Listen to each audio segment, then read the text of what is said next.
not that I want to give away the farm, but I call it crazily feel very comfortable explaining how we do this to people, knowing 9 out of 10 would not even be able to attempt it or last for a year. And as a business owner, leader, if you can separate yourself of doing those things that other people don't do, now all of a sudden you get to separate yourself and differentiate yourself. I think as Dave Ramsey said, it's like you get to do things other people don't do by doing things people don't do. This is Slackers, unscripted business insight from two lifelong builders. Jaime and Jonathan are here to show you how big ideas travel across industries. Consider it your weekly companion on the path to better work and a better way of working. So we did 20 episodes. We wrapped up season 1, and a thing that kept coming back to me and Jonathan in the messages and the emails, it wasn't like, hey guys, we want more frameworks. It was, okay guys, what does this actually look like when I'm sitting at my desk trying to figure out what to do next? And that question is what season 2 is going to be all about. More conversations, frankly, like this one we're about to have. Rolling up our sleeves with real founders, real operators, and getting into the actual guts of what they're building. Not an interview, really. We're going to try to be genuinely useful to our audience in real time. So consider this a bonus episode from season 1 and a preview of where we're headed as we turn the corner to season 2. Jonathan, it is good to see you as always, man. On the line today, we have Jared Eichelberger with us, former pro ball player with the Mets and the Mariners, who now runs a youth baseball training academy called 5-Tool Baseball here in San Diego.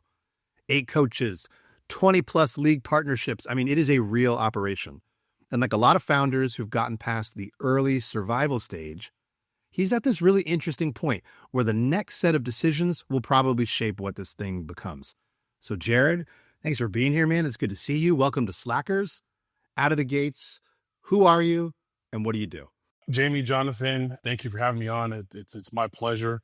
And so our group, 5-Tool Baseball Academy, we like to say we're San Diego's premier youth baseball training organization, specialized in camps, one-on-one lessons, coaches clinics, and league-wide clinics. And it's been a journey. It's an awesome experience. And as you mentioned, the inflection point, a lot of new fun stuff's coming up right now, us expanding, growing, and we'll see. I look forward to see what the future has. Absolutely. And I just got to ask, again, out of the gates, give us the quick rollback of the tape. Like, how does a guy who pitched, and was involved in the Mets and Mariners organizations end up running a baseball academy here in San Diego? Like, what's the journey? Sure. So as you mentioned, San Diego, it's one of the hotbeds of baseball, I would say globally, worldwide. I was fortunate to grow up here in San Diego, in Poway. Not so much small anymore, but it was in the past a suburb of San Diego. And that all stemmed from my father, Juan Eichelberger, who also played professional baseball, San Diego Padres from the Bay Area. And that kind of started the whole journey. My parents moving here in San Diego, playing Little League, played Pan American Little League, playing high school baseball and college at Cal State Fullerton. I was a President's Scholar, as I like to joke around. From there, we kept the team GPA up, and then was able to graduate before signing professionally to play. Did it for 3 years, and having the opportunity to travel around the world as a kid with my father and also as an adult, I knew that I wanted to do something back in San Diego, and I just felt like I always had a knack. Like I was always the one volunteering in college, high school, liking to teach the kids, and then with my disposition, being a short guy at 6'9", the kids tend to listen when I speak. So I kind of found that passion and understood that we can really like put our dent in the universe, at scale now with our coaches to be able to teach that next generation. And, it is baseball. However, we're teaching these, young boys and girls to be good humans. I mean, it's an incredible story. I'm biased. My boys play baseball. Our family's a huge baseball family. So, I mean, it's easy for me to just hear a story like that and go, oh my gosh, that's the coolest thing I've ever heard. That's great. So forgive me my own biases that I bring to the table. But Sure. In the context of what you've built with 5-Tool, so you're on that kind of a journey. Like, where was the moment where you were like, okay, I'm going to make a thing? Like, what spark just happened for you? And suddenly you're like, I'm just going to shift. I think there's an opportunity here to do something. What's that like? No, great question. And probably one of the primary initial light bulb moments was when I came home, still young buck then, living at home. And I was talking to my father, and he had done kind of lessons and camp stuff kind of off and on. But I said, "Hey, Dad, I think there's a lot of people that really want to learn pitching." And professionally, collegiately, I was a pitcher. Before that, in high school and below, I got to play other positions, outfield and first base. And I said, I just want to do pitching. I don't want to touch anything else. And I think we could, put together some group training or some clinics. And, reached out to my old alum, Power High School. We got the field over there and we were able to it was about 12, 14 kids just pitching. And then I was really big on, what we call PFP, which stands for pitchers fielding practice. And it wasn't just the throwing and the pitching training, but, after I throw the ball as a pitcher, I'm now a position player. So I have to be able to field my positions. And it's something that's huge, for the baseball world as pitchers. So did the clinic. It was awesome. Hour and a half. But afterwards, a couple of the dads were like, "Hey, can you throw us some batting practice?" And I was like, "Sure, no big deal." And started throwing. I was like, "Shoot, we need to make some adjustments, stance, timing, all the above." And then after that, I was like, "All right, that worked." And then they're like, "Hey, can you hit some ground balls?" All right, that works. And I'm hitting the ground balls. I'm like, "Man, we got some tin men out there. They don't know how to bend, all those things," where it got to the point where I was like, I just wanted to do pitching, but I was like, I think there's an opportunity here to work on, what we now call the fundamental five, hitting, throwing, fielding, base running, and catching. And right there, it was really just three of them with hitting, pitching, and fielding. But it was something where, you asked about that light bulb moment. I was like, okay, there's a whole lot of not knowing at this fundamental level. And then, everything kind of spawned from there. I don't think I've ever met a parent that didn't want to like open up doors for their kids. So when you're in an environment like that and suddenly you're going, "Oh my gosh, what an opportunity." It's very easy for a parent to kind of walk into that and be like, "Well, what else can I do to get access to greatness?" But I love that, because I think what I'm hearing is there you are naturally identifying a need Exactly. and a pain point in the marketplace. And it sounds like your gears are turning going, maybe this could like be a thing. Is that fair? 100%. And then it was one of those things where, okay, well, what's next? And just doing some, general research, got invited out to be a camp coach or camp counselor for some other groups, back in the day then, about 15, 20 years ago now. And one of the things I noticed with the camps, the organization, or in this case, maybe like the lack of organization, not to throw anyone on the bus, but as like, holy smokes, okay, now they need a little bit of organization from commands, cues, coaches being in sync on time with each other. And probably one of the biggest ones, just equipment. So, for us, besides baseballs, our cones that we use are probably the number one piece of equipment because it helps get folks organized quickly, efficiently. And it was one of those things that by like day 2 or 3 of the camp, I was like, you know what, let me just bring some of the stuff and really what I learned in college at Cal State Fullerton, and then also in professional baseball, especially in spring training. And on top of that, and this is where my mind goes, I'm excited, not to change topics too much, but we just got these hats and we just had to throw those on there, kind of brand new, representing there. I love the branding component and just the colors and being able to represent like who we are. It's always exciting getting new gear, high school, college, pro ball. And going back to those first camps, there was no cohesion. Everyone kind of wore whatever they wanted to. And I was like, that's kind of weird. I felt out of place. So I was like, you know what? I'll be that guy right now. And I wore my spring training jersey, baseball pants, belt, hat. And so I was all decked out in my Mariner stuff at the time. And it just felt better. And you could see the eyes like, whoa, okay, it looks the part at least. And that's just something that we do every day now as coaches, where we're always in full uniform. Kind of our unofficial rules, if it's 80 degrees or over, we'll put on shorts, but we'll all have the same color shorts on. So without really knowing or diving into it, just the importance of uniformity, kind of picked it up and learned that from baseball and bringing it in when you could just see the parents' reactions like, okay, he looks like a baseball player. I'm probably going to listen to him. That's impressive, dude. It just sounds like naturally, organically, you just stepped your foot right into the puddle of, marketing, branding, identity. These are all very valuable components to building a thing in the world if you expect to be able to connect your thing to real human beings. I mean, Jonathan, I'm gonna kind of throw it to you a little bit. I mean, that's sort of what I heard there. But what are you hearing so far? Yeah, it's funny, Jared. One of the things that Jamie and I talk, we kind of talk at the intersection sometimes of business and sports, right? Because there's so much connected tissue between those things.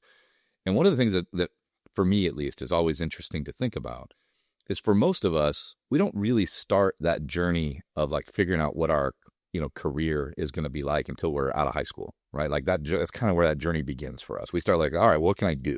How do I add value? How do I make money? You start looking at all these things and you start trying to develop skills in order to do that. And yet when we look at sports, especially over the last, decade or so probably, is these kids, as soon as they can walk and function, they're starting to learn sports, Sure. right? Like 3, 4, 5 years old.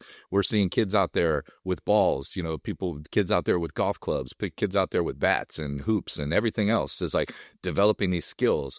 And it's such an interesting thing to think about. Most of us who went through that program in any way, and especially the kids I think today are even getting a much different experience, but it's preparing you for so many things. And a lot of times you don't even realize it until you do start that journey of like, all right, I'm on a career path. I got to go figure stuff out. And where do you draw? You draw a lot of that from sports, right? Like the people who taught you, the people who cared enough to put you on a better path, the people to correct some of the things, to teach you, to prepare you, the teamwork, all of the stuff that we draw off of as adults, right? And we look back and be like, wow, 5, 6, 7, 8 years old, we were learning how to be part of a team. We were learning structure. We were learning discipline, right? We were learning these things that help us be better. And I think, for the parents that are really involved in youth sports, you get to see that firsthand. But it is kind of a curious thing that, some of the most challenging moments of our life happen when we're least prepared for it as young adults trying to figure things out. And a lot of times you look to the people who start to succeed right away. It's the athletes who have already seen what it's like to be part of a team and to have good leadership and to, learn how to be part of a program and learn how to succeed. It's an interesting thing if you talk about not only solving the problems of youth baseball, right? Which is like, how do I become a more skilled player?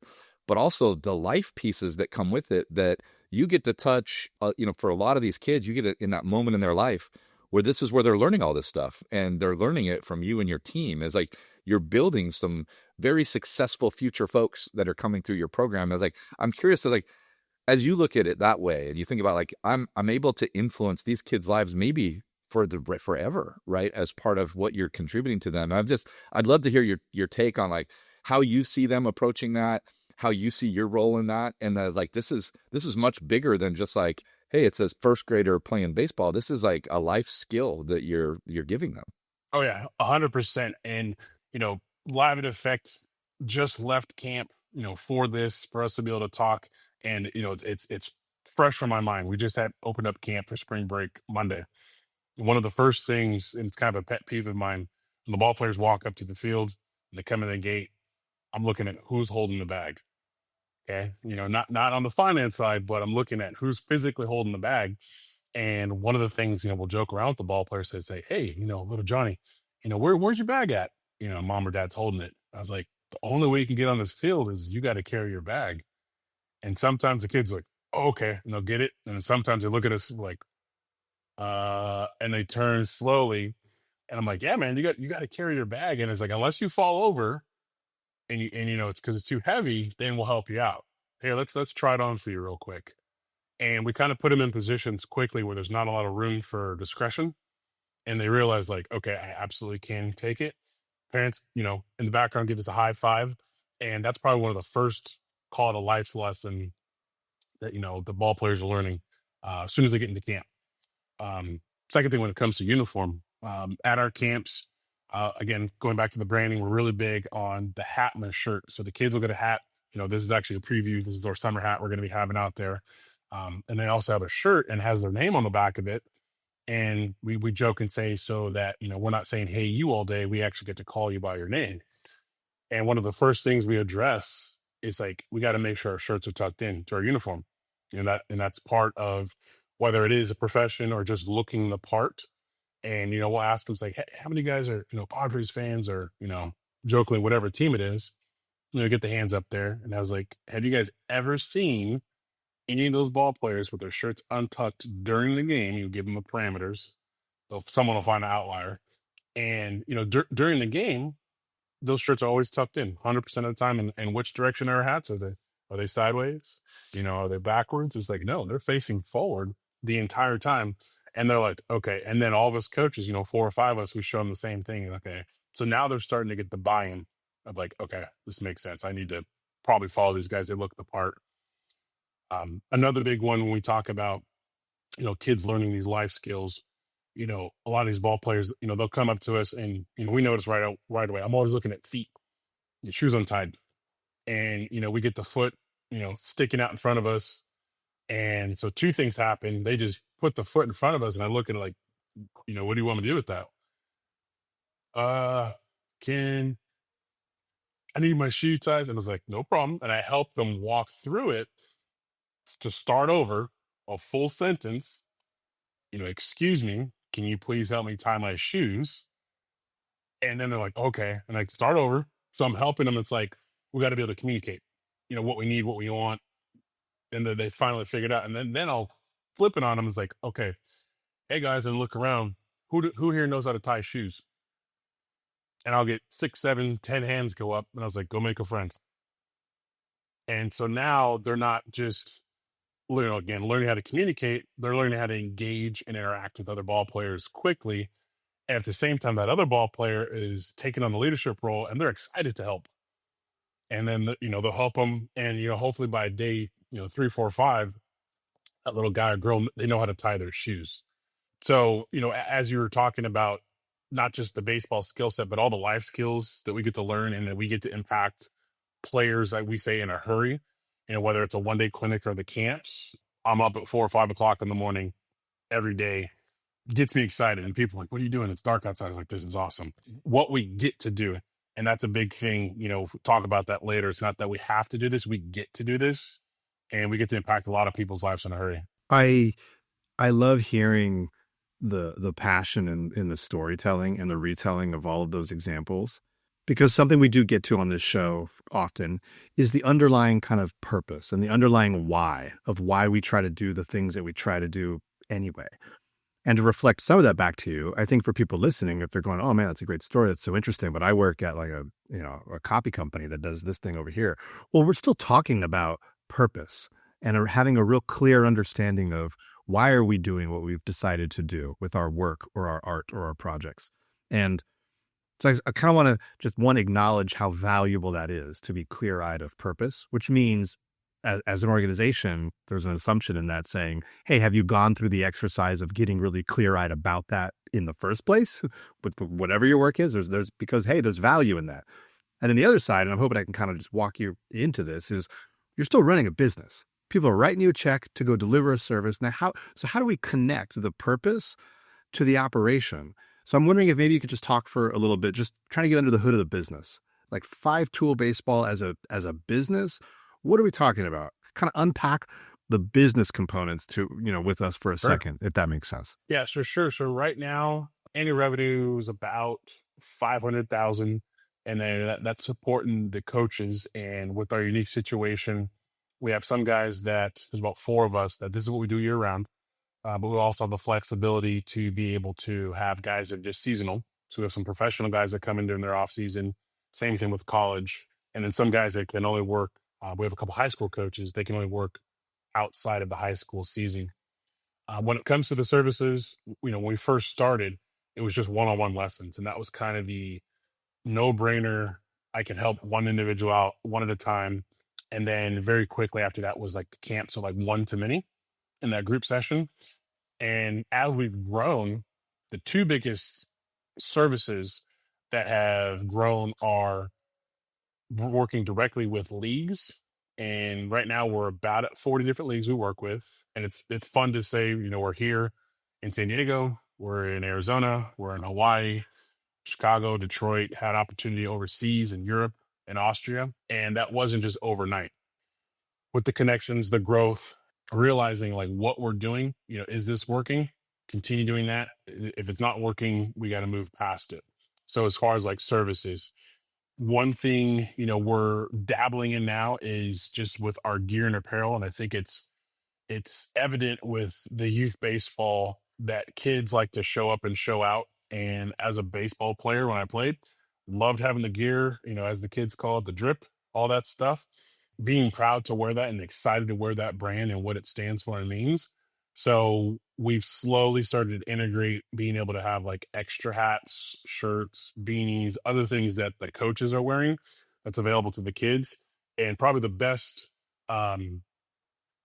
not even direct, like indirect compliment is when we see the kids in the neighborhood wearing their hats and shirts.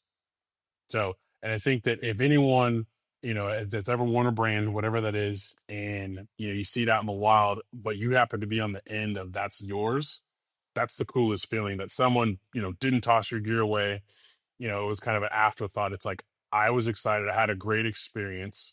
It's like the concert tour, your favorite band, you're going to wear that shirt. Someone may, oh, okay, that's cool. But you had a great experience of what it was, and you're excited and proud to wear that. So when we can implement that with the kids, that's the next product there. Then as far as services, what we also expand into is coaches clinics.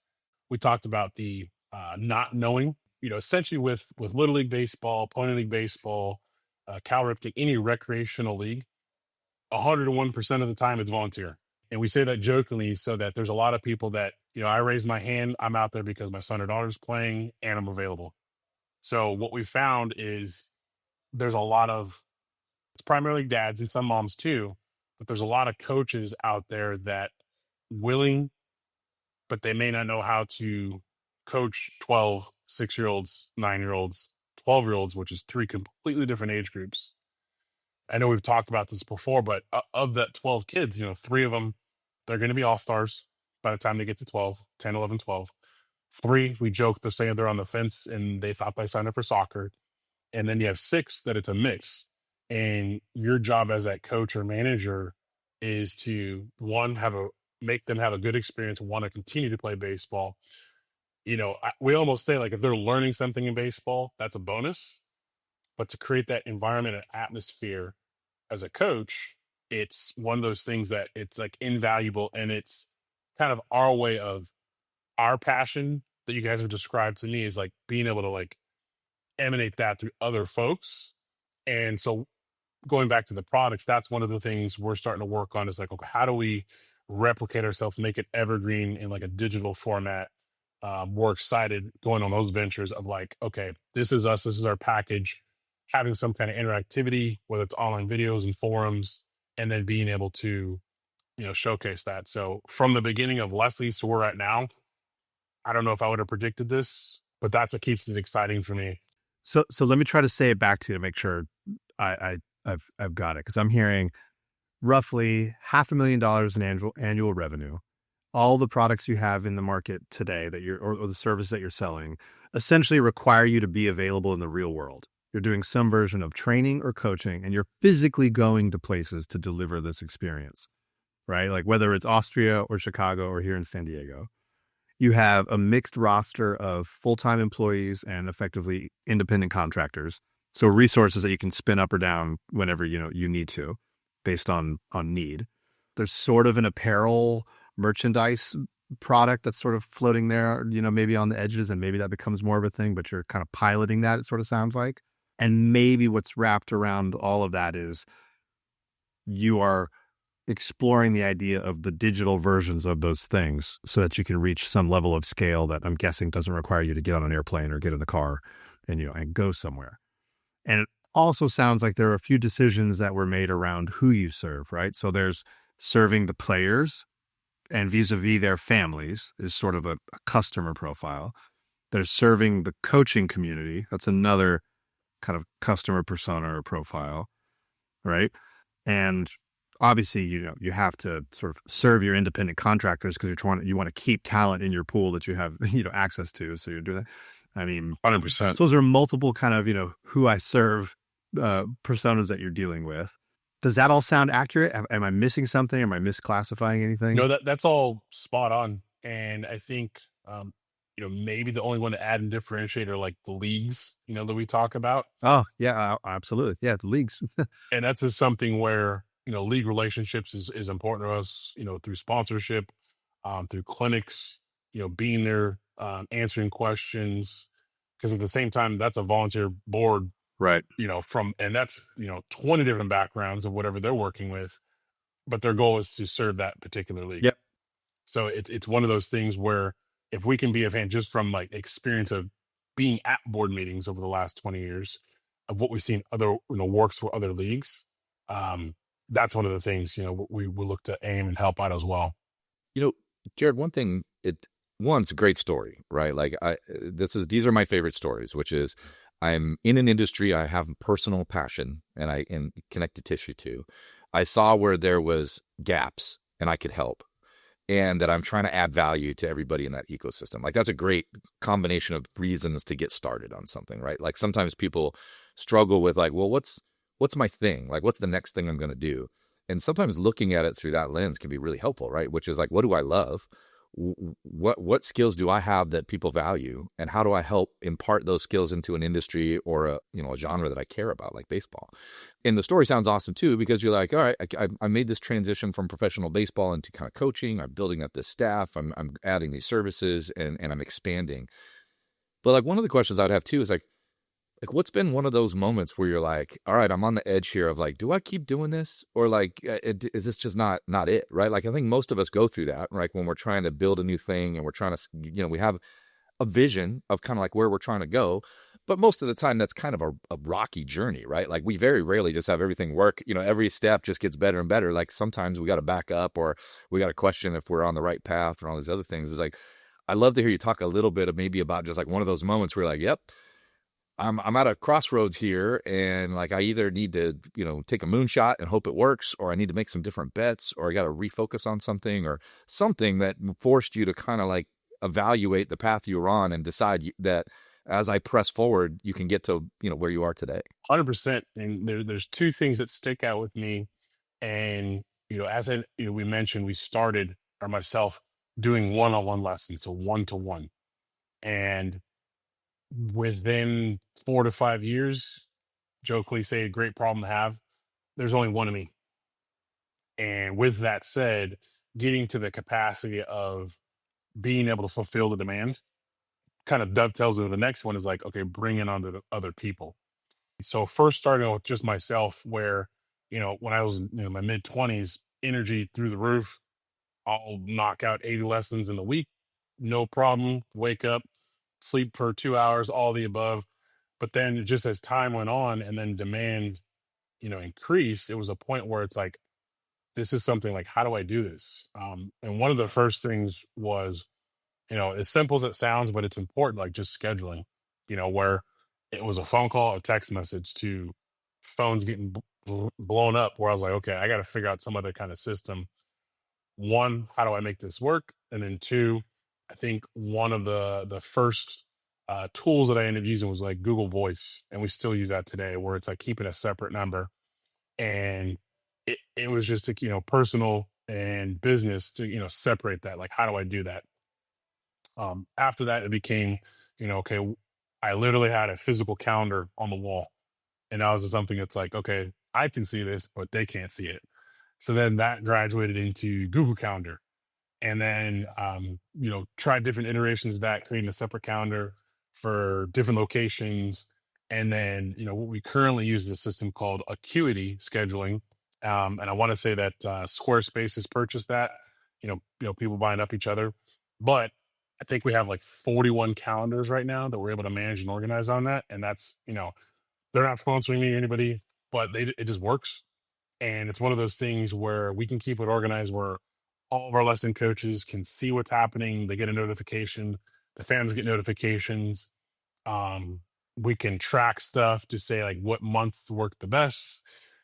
And so understanding, when you reach that threshold or pain point of, this is working, do I want to do it anymore? And, or how do I continue to do this? Finding a system or creating a system that's going to help scale that up. The other thing, and this is probably the most important thing, and I think it is applicable to any business, is, I've talked to many people about this. I don't think anyone will ever be as passionate about Five Tool Baseball Academy as me. And the reason why I say that is when I find other people that are interested, I have to really be clear about what aligning a vision or goal with, like, this is something where they can see themselves moving up in, that they can be a part of, which I've learned that of late in the last 2 to 3 years, that they're able to contribute and actually put something like, hey, I did this and it's affected the entire company. Now they're proud and they can own part of it, where it's not just a number or a coach or a body that you can put out there. And I've been through that before. And I could just tell it's like, man, okay, they're playing by the rules of this is the uniform that we need to wear. So whether it's financially incentivized, or which I think even has more of a bigger factor when they feel like they have ownership of the company, in a sense of something as simple. We implemented it about 3 weeks ago, and it was we call it 28 by 22, just the dimensions of this is what a camp looks like, and it was picture driven, and then it was also time driven, and it was something super simple that pretty much everyone internally knew, but to have that display for the parents who have like what's five tool, and for us to be able to like walk someone through that, one, we saw, you know, numbers go up as far as people converting for sales. But then more importantly, the two guys on our team, Coach Aiden, Coach Brevin, that actually talked about it, drew it up, where they got empowered to be like, hey, here's an issue. Necessarily not a problem, but it's something. It's like, hey, people are always asking these questions. How can we make this something super simple that we can see visually and help out all of our coaches and the parents at the same time?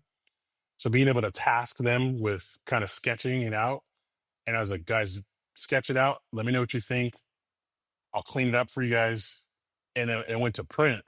And now we have several sets of them. So anytime we do we call our promo days, we're out in the fields, you can tell when you look at those two guys in particular, they're like, okay, I'm a part of that. So now one of the biggest things that now in year 20 doing this, how can I create this pie, whether that's ownership, financially, pride, bigger, so that everyone gets a bigger slice, and continue to grow this so everyone's a part of this. And I think that anyone out there interested in this, you may not see it in year 1, 2, 3, 5.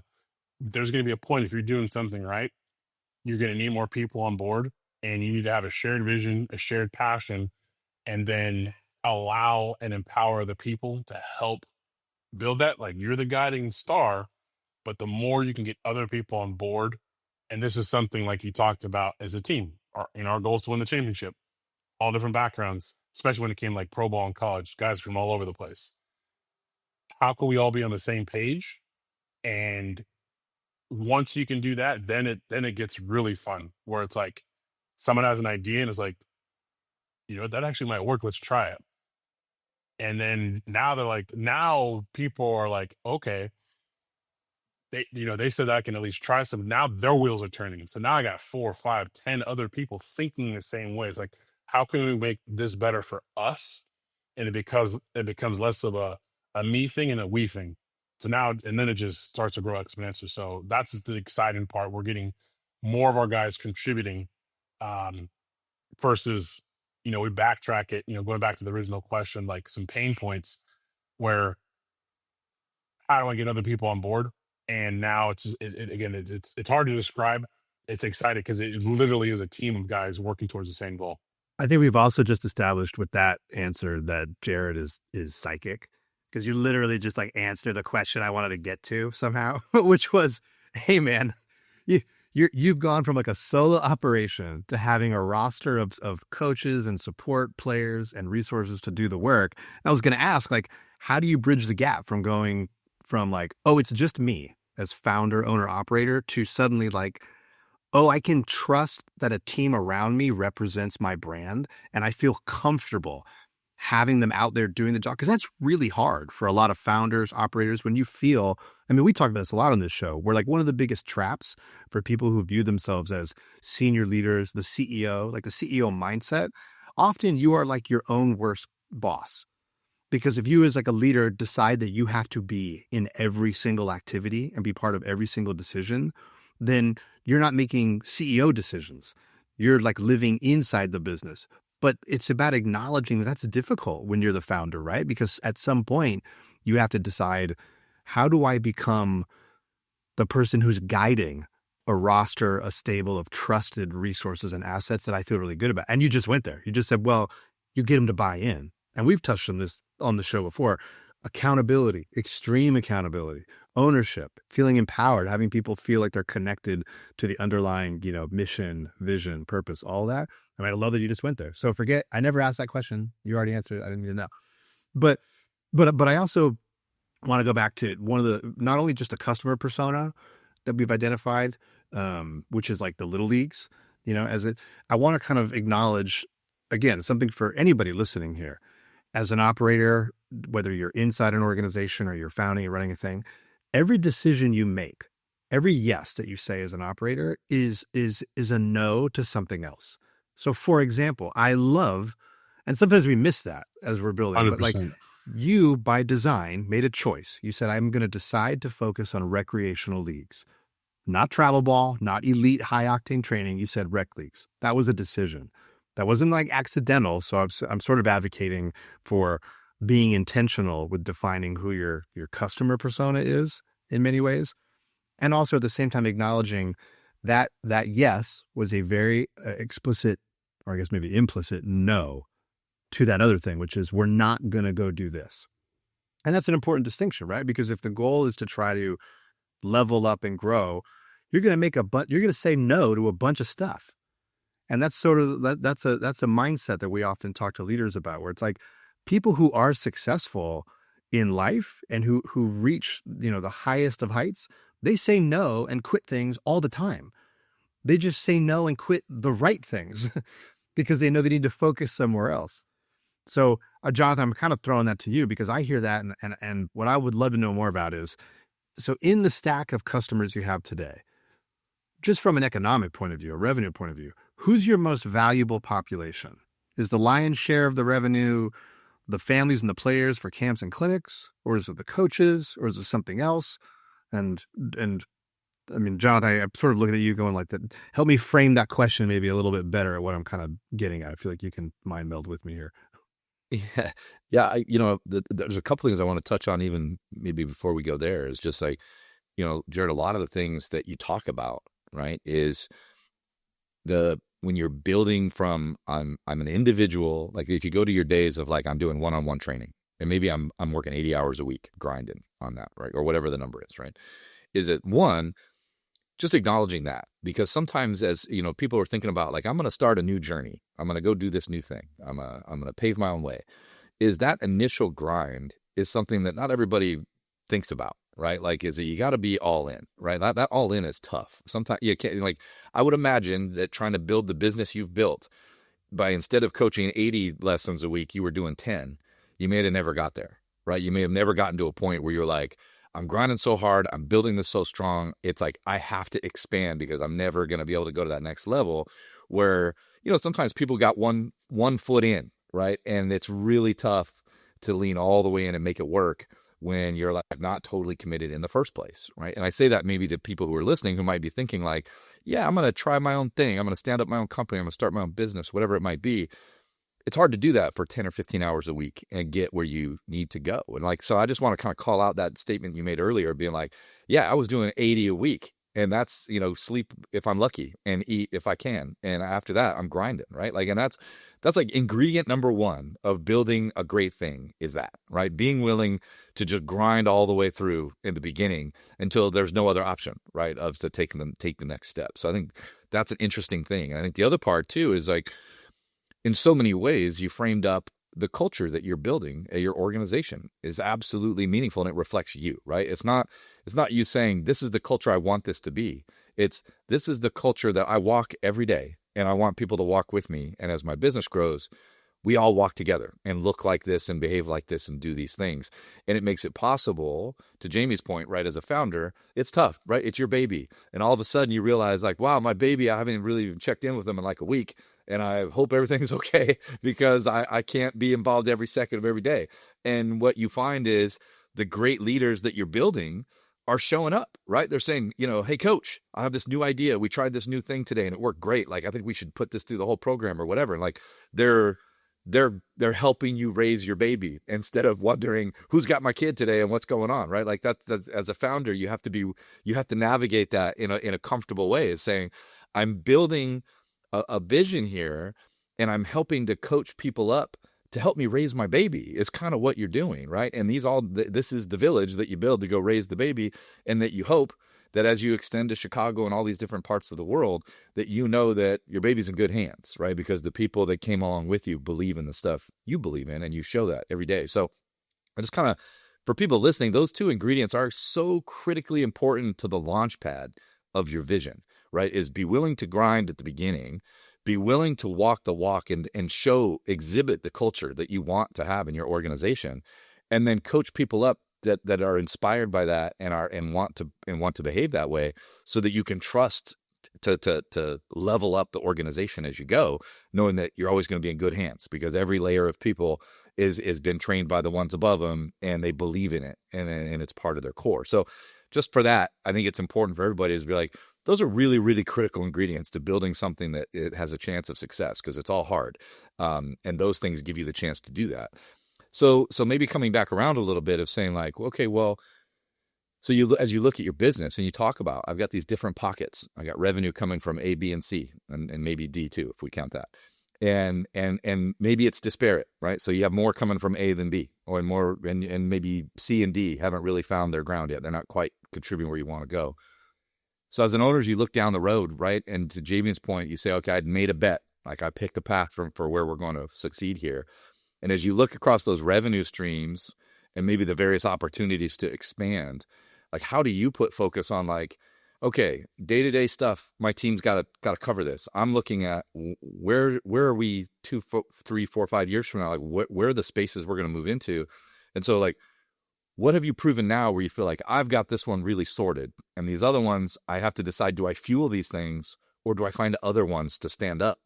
And as you kind of look across that, like, how are you evaluating those decisions? And like, what's one of the hardest things that you feel like you're facing, like, as you look to this year, and like, I've set a goal for myself, or I've got a target out here, and it might be kind of hard. Like, what is it that you're looking at there, and like, how are you thinking about approaching that? Sure. So in incorporating, answering the questions of what you say no to, and I think it ties into this, where just in like the youth baseball, or just baseball called amateur baseball, so before college, a couple things I've said no to several times are coaching for high school, coaching travel ball teams, where I've experimented with that, where you have 100% bandwidth, just like my phone charger, and wherever that energy is, it will take away from other stuff. And the 3, 4 times I could say that I've done, I love coaching when it comes like travel ball with a team perspective, something had to drop off. So whether it was a focus on our camps, coaching, recruiting, training, onboarding, marketing, all those things, without a proper infrastructure built in, we had to, take a step back per se. One of the things that I say that we have a lock on, I think, is a viable business, to the point where, we want to collab and share with people. We say there's plenty for everybody, are those camps and those fundamental trainings, where there's a lot of opportunity, I'd say, especially in San Diego, where we look at our avatar and our parents, for example, they want to, what am I going to do with my kid during school breaks? And so what we've done and mapped out now, when are the school breaks per district that are tied into the leagues? So we can tell it, we joke, we can tell parents their schedule better than they know. All they got to do is tell us what school their kid goes to, and we know exactly, like, you're going to fit into these camps. So one of the things when it comes to teaching my other folks is like studying and extracting that information. That's probably our most valuable piece of information, to know where our customers are going to fall into. Once we do that, we understand that market could just grow to the point where last week we were actually in Arizona during spring break camps, because their spring breaks are different outside of San Diego. So when you ask, where do we expand to, San Diego, there's still a couple pockets that, aren't really saturated with us. But finding a place like a Scottsdale, Arizona, for example, which is a huge baseball town with spring training, the Giants being there, this year, World Baseball Classic games, exhibition games. 3 summers ago, we had a mom come out from Scottsdale and they said, "This is awesome." They came to Coronado. Would you do this in Scottsdale? And my first thought was, there's nothing like this in Scottsdale, because I know I can count a dozen big leaguers that play there, guys that move there, baseball. And then just the research is like, holy smokes, there isn't anything like this in Scottsdale. So that was one of those things where, as a leader and or especially teaching other people in your organization, is to have your ears open and listen for opportunities.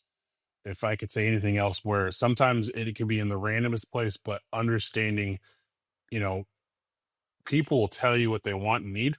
You just got to be listening. And once we saw that, I said, "Well, who do you know on the board, board of directors?" And it's like, "Oh, my neighbor is the president." I was like, that's all I needed to know. And, getting in contact with him, that was the summertime. I don't think I had a call with that president for about 2 or 3 months till October. So that's another kind of thing where, even if there's an opportunity, understanding that you it may not come to fruition right away. So you almost have to have a pipeline of stuff happening. But going back to always having your ears open for opportunities, but then being able to discern, is this really an opportunity? And or being patient enough for the opportunity to come to fruition. And at the same time, having the wherewithal, it's like, this is a very nice shiny carrot, and being able to say no to it. So that's taken experience where I've said yes to things where it's like, why the heck did I commit to this? And then other stuff where it's like, shoot, if I was ready or prepared. And I think that's just an experience thing that's across any industry, to understand like what's listened for, well, how to understand it. So going back to Scottsdale, once, had the meeting, it was in October, 3 months after, and actually went out to Arizona because I was watching my father play.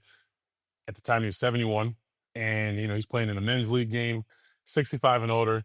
And I was just like, all right, how do I leverage this? I'm coming out there. They have no clue I am.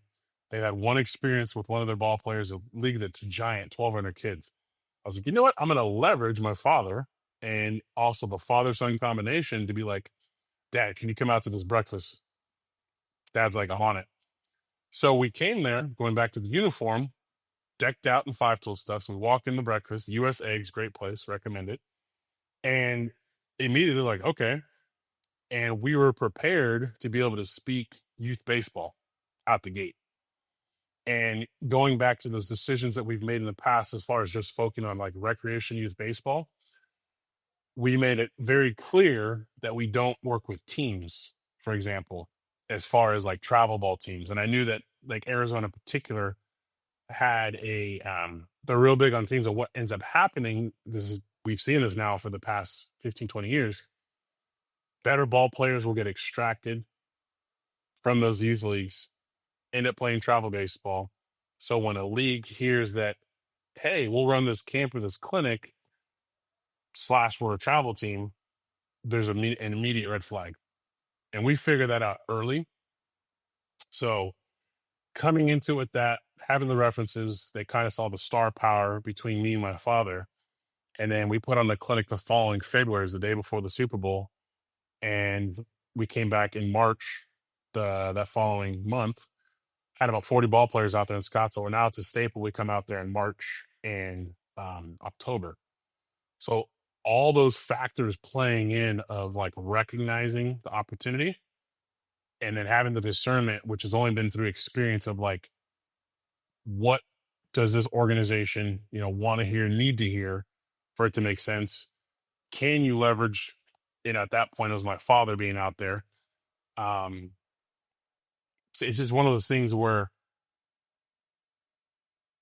like, and we've done it where we've, written it down, where understanding where your, call them like superpowers are, as that CEO, that founder, that leader, and being able to like kind of like rinse and repeat those same things over and over. So when people ask us, I've had people, want to be coaches. Like, what do you do? How do you do it? And not that I want to give away the farm, but I call it crazily feel very comfortable explaining how we do this to people, knowing 9 out of 10 would not even be able to attempt it or last for a year. And as a business owner, leader, if you can separate yourself of doing those things that other people don't do, I think it was Dave Ramsey said, it's like you get to do things other people don't do by doing things people don't do. And now all of a sudden you get to separate yourself and differentiate yourself. And, you got to be aware of it all the time, not to get, too fat headed, all the stuff like that, and realize like what works and keep repeating it. And then maybe it's just a little refinement. That's, it takes time, but to get there, but it's like being in yourself, like being in the business and outside and looking back. So, we do SWOT analysis every quarter. I personally do them once a month. What's working, what's not working. And that's kind of like the fun in it, called a game, where it's just like, how do I keep improving? Where it's like, I'm never doing that again, versus we need to do that 10 more times. So, long-winded answer there, but like having the wherewithal of like kind of popping in and out of what's happening. Then other people see it and trust. And not to get too far off track, one of the best things is when you have people that are on your team. Usually, like when we have meetings where I see like my guys outside, they're always wearing gear. And I don't tell them to say that, I don't, tell them you need to wear your gear. They're excited and proud to be a part of an organization where it's like they want to wear it. And if you can get that point where people are like, oh yeah, these are my guys, these are my family, this is my team, and I kind of use that language and words, then you have something. It's like, well, how do I cultivate this? And like you'd mentioned, Jonathan, the culture, how do I keep this going and expand upon it and grow? I'm going to try to reflect some of what you just said back, because you covered a lot of ground there and there's so much good stuff in there. What I think I heard, again, for anyone listening, are topics that we've touched on a lot on this show. There are, I would say at the center of maybe all of it is this intentional decision that it sounds like you made, Jared, to put your customer, the people that you seek to serve, at the center of all of your decision-making. I mean, you said listening. Yes, I mean, the marketplace is a fantastic listening device. And if you as a founder or somebody with an idea, if your ability to just actually tune into the frequency of the marketplace and listen, which is just another way of saying, I'm really interested in trying to serve somebody, a human being. What are they struggling with? Where are the pain points? How intimately do I understand their needs, their wants, their hopes, their desires? There's an enormous amount of value in that. Not just like we do it because it's touchy-feely and it's a good thing to do. We do it because strategic empathy has real business value. And then a lot of the other things you just said kind of drop out the bottom of that, which is, oh boy, we prioritized market intelligence. We made sure we understood where we're going, who the players are, what their needs are, what the red flags are, what the obvious landmines are. That example of, travel ball coming into a rec league to run a service like a camp is Latin for, well, that's our pipeline. That's our farm club to go recruit, A-level talent to go pull them over to travel ball. Hey, guess what? I think it makes sense as a business owner to identify that as a landmine that we might step on if we come in with a service trying to serve rec leagues, if we made that decision. And that's just great. That's marketplace intelligence. And then you just continue to beat the drum of marketing, but marketing done through a lens, again, we talk about here, which is like this three-legged stool of marketing is the ability is awareness. Do people know we exist? How do people know we exist? And then beyond awareness is, do they trust us? And everything you said about your dad coming in, being able to speak the language, the identity of the brand, that's how you build trust. So people start to trust the thing. And then if you're trying to cause a change to occur in the world, meaning I want somebody to decide to become a 5-tool customer, I have to purposely inflict tension. I have to show up in the marketplace and say, and by the way, if you would like more of this, it costs this much. And this is how you reach us. That is the same as like, you're in the airport and the all-call comes over. It's like, your gate's about to close in 30 seconds. And you go, oh shit, I got to go run to my gate. Like you have created an environment where somebody has to make a choice. they go, oh man, I feel like I heard about Five Tool and they sound kind of great. I trust them. Now he's asking me like, do I want in or not? That's exactly what we want to do as really intentional marketers, is purposely create a change to occur. And ideally that change is to have somebody decide to have a business relationship with us. So that was a lot of ground that you covered. And I just love that you sort of naturally go there. But everything you just said, I mean, exists horizontally across, pick a business, pick an activity. I mean, it's completely relevant. So taking all that, which sounds like a very strong foundation, I got to kind of give you like the magic wand thing and say, okay, so for example, your vision statement on your site today says you want to reach the entire global youth baseball industry. I mean, that's a massive aspiration for what right now is like a local San Diego operation with the ability to go satellite and have, people on the ground in Arizona, as you've mentioned, in Detroit, Chicago, even Europe. Like, is that real? That's the goal? Or is that just like aspirational? And if that is the goal, what do you see in your head when it comes to like, how do I get there? What does like the next year look like that gets you closer to that? What do you need? Yeah, so two-part. If we do have that magic wand, we need a big one. So jokingly, we've talked about going on a tour, across the country, and we've seen other individuals in the industry where what is a good framework where we can reach multiple leagues in multiple places, which that part's probably the easiest part. But once we're there, what can we offer them?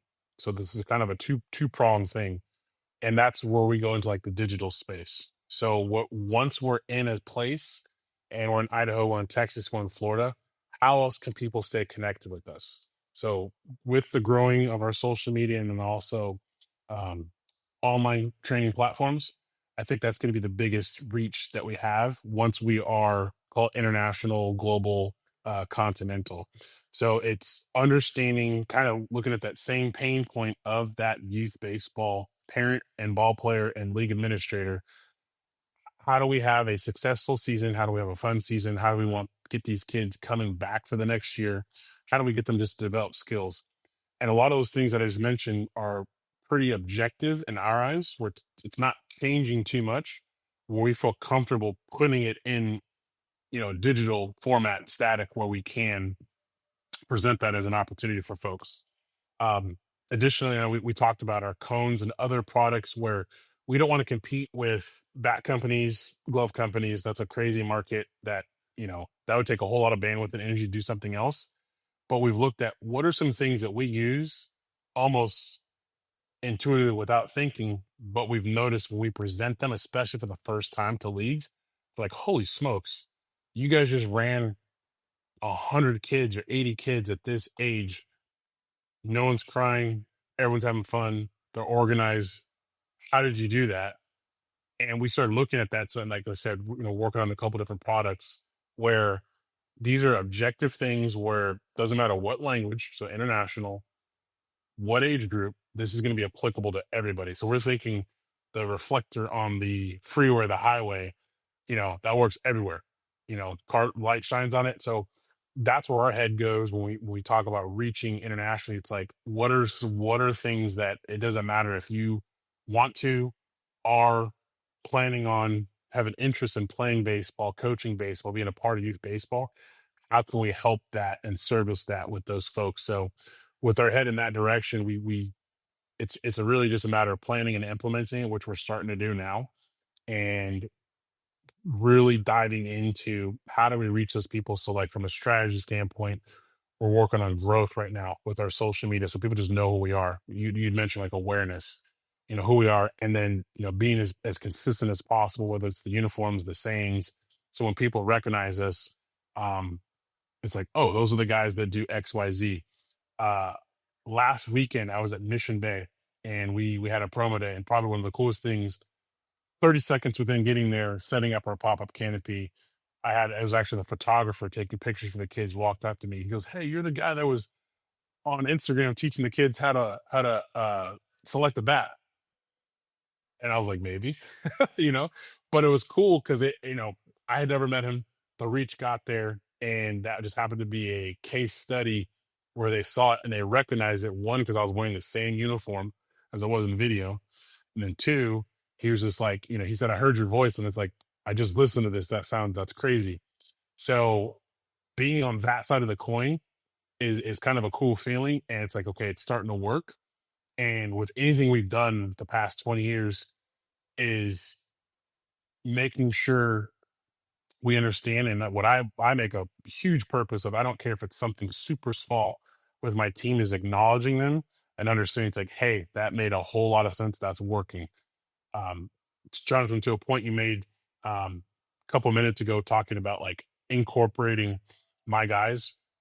Coach Brevin, for example, something super simple. We're really big on safety, especially when it comes to hitting. He said, hey, when we do hitting days, let's have a cart near checkout or check in, excuse me. And as simple as that sounds, because we have to transport bats, we're moving stuff around, 3 different groups, 4 different groups, lots of stuff could happen. They check in, take your bat out, drop it in immediately. And I made a huge deal about that for him. And he's like, that was just an idea. I was like, no, dude, you understand. My head, I'm thinking you saved headache, transfers, potential bat swings, all this stuff where that's standard now. And I think as any business owner, founder, especially when it's not coming from you, it's almost even better that you recognize it, acknowledge it, and like reemphasize that, because all you're doing is opening up that portal for other people to start thinking like, okay, how else can we improve this thing? Well, and one thing about that's kind of, I think it's a great story, because even though you said it's not, something that didn't come from you, right, came from your team, but the irony is it did come from you because your team is behaving like you, right? Like they're out there with the same passion, the same looking it through your eyes, right? Of like, how would Coach Jared approach this? He wants safety. He wants efficiency. He wants, all these things. So what could I do that might help solve that problem? It's, we're going to change the way that this works now and roll that back up to you. Like, I think it's a great thing for people to remember, like, and Jamie, you've said this a bunch of times on the pod, great leaders make great leaders, right? Like that's what we do, right? When you're a great leader, the people who are looking to you to learn how to become a great leader, right? Like that's what they're doing. They're not just showing up and checking, like I'm going to do the bare minimum when I get here. It's I'm going to show up and I'm going to try and represent Coach Jared and Five Tool as best as I possibly can, knowing who we are and what we do. And sometimes organizations just in general lose track of that, right? Like it's like the instead of leaders, there's bosses, and the bosses tell people what to do. And eventually people just start waiting for instructions, and then no new ideas come up, right? And it just kind of dies on the vine. And when you're getting ideas from your team like that, it's a great reflection on the fact that you're a leader creating leaders that are out there trying to be like, I'm going to do better, showing up today with the tools I've been given, other than just like, I'm just going to run through the motions, right? Like, so I think it's an exceptional call out. I think the other, point you mentioned about just being prepared, right? You might, an opportunity might show up and you might need to jump right in today. It might be 3 months from now. It might be a year from now. But being ready for that, and Eric talked about that on our show previously, is when he worked at Apple, and he had to go show up in the room with Steve Jobs and pitch an idea. Like, I'm sure it was terrifying, but be prepared. That's how you show up to a meeting like that and know, well, I know youth baseball. I know coaching. This is my life. I've lived it. My dad's lived it. Like, this is in our blood. You show up for a meeting like that, you're prepared, right? Like, you're not an outsider trying to show everybody that you think you can figure out youth baseball. It's like, you've been living and breathing this every second of your life, right? Like, and that shows up in credibility. And so I think, it's interesting. I know we kind of come back to this a couple times, but like when you're looking at, 2026 or 2027 as your company, right? Like when you look down the road, are you like, man, I need to figure out how to double this thing in the next 2 years, or like, I need to, knock down this, or this, or I need to stand up this business line. I feel like this is where we got to go based on all the demand and the stuff that we're getting. Is like, what's the stuff that kind of keeps you up at night when you're thinking about like, yeah, I could, if I just ran the business as it is today and we didn't grow, we didn't do anything else, I know what to expect. And then there's the other side of that coin, which is I want to be the global leader in this space, right? Which is a jump from that, right? Like, so as you look at that, like what not only like what keeps you up at night thinking about how do I get from where I am to being the global leader in this space, but also just like the appetite to do that. Sure. I think the biggest thing for me now is recognizing, attracting, training, and onboarding talent, where there's kind of the bridge of I want folks to do it the Five Tool way, but I also want to have like high energy guys and or guys that understand what the vision is. And we say like this is like a lifestyle, where we joke it's like, it's not a 9 to 5, but sometimes it might be a 6 to 5. And then sometimes, we're not going to start until, 3 p.m. So, like, finding guys that understand that lifestyle and culture, acquiring them, training them up, and extracting what they know. I think that's one of the biggest things as far as like the growth goes, especially when it comes to like international, because we know we can't be everywhere and there's only so much that the digital space will go to. But finding other guys that are being trained internally right now, for example, there's a guy, Coach Aiden, half my age, and I joke and say, yeah, he's my nephew, versus uncle, but it's one of those things where he's bought into it, where it's like he's not the average, 22-year-old, what he's doing or the way he thinks. And I emphasize that to him, and to the point where I was like, I need you to read this book, you know, couple great books, recommend the E-Myth, Michael Gerber, talking about some of these things where, you do have the entrepreneur, you have the manager, you have the technician, and that's kind of the stages that I know I went through probably 3 or 4 times. Technician, I'm really good at doing lessons and training, to the manager, how do I manage all this stuff, to the entrepreneur, having that vision and kind of going back and forth. um, Another one I gave him, Atomic Habits. That's just a great one where it's just like when you wake up, it's like, how are you thinking? How are you processing stuff? How do you audit yourself? Is this working? Um, am I moving towards my goal?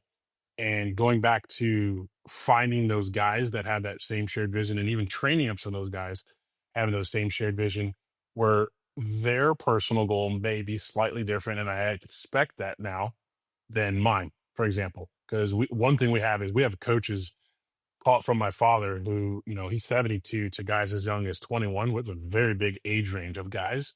Guys have families, maybe girlfriend, maybe going to school, all these different things where, as a leader and finding these guys, I make it a personal endeavor of mine to be somewhat interested and or be aware of what they're personally doing. So like my guys in college, you know, when it comes to scheduling, making sure that it makes sense for them, or asking them questions that I know it's not going to interfere with their classes or graduating. To the guys that have families, we have events, and does it make sense? It's like, let's bring the whole family out to doing stuff like that. Where the good leader, it's like learning to expect no one is going to do or want this the way that I want it, but how can this business serve their needs as well? And we're all on the same page. And when you can start figuring that out, and it's not static, it's dynamic, you're going to get more people to buy and realizing it's like, man, this, call it third party entity, our business, is going to be able to help me fuel my passions too. And if you can figure that out, and again, continue to figure that out, you're going to have much success. It's so clear how much you, as a leader and as Five Tool, the company and the brand, just over index on the culture and the brand and the trust attributes and the underlying mission and the core why. Like, why are we doing this work? So that's just impressive. So kudos to you, man, and for all the work, and for just kind of putting that kind of a stake in the ground with what you're building with your team. If we can, I mean, I would love to get into the weeds a little bit, because we as builders have to connect all of that energy and mission to like the tactical, well, what am I actually going to do today? Am I putting my fingers on the keyboards to do a thing? Clearly in your world, it's like we're out on the field trying to run a thing. But as you are, I think I'm hearing saying, no, our mission is to try to make an impact on a global scale with what we do here. Like, what are the tactical X's and O's type of stuff that you're looking at then? And what is just painful?